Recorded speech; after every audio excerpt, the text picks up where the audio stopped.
taký trošku rozmaznaný, sme zvyknutí na profesionálne čítanie hercov. Niekedy možno pri niektorých autoroch je dôležitejšie to, že to číta autor, ako to, že je to profesionálny prednes, ale práve v týchto hriankách, pretože autori sú väčšinou humoristi, ktorí sú zvyknutí, na mikrofón zvyknutí sú interpretovať, tak je veľmi, veľmi príjemné počúvať, ako si oni sami čítajú svoje vlastné texty, lebo naozaj si myslím, že taký pán Štipka má radosť, keď vidí mikrofón a zároveň, keď ešte má možnosť čítať svoj text.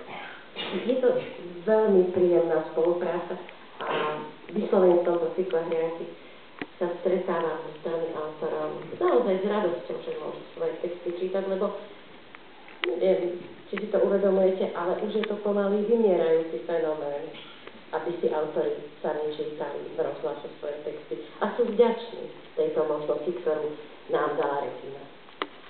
Ďakujeme za odpoveď Daniele Kapitánovej. My zahráme, premyslite si otázku, ak máte, no ale nezabudajte ani na poslucháčov, ktorí nás počúvajú doma pri rádiách.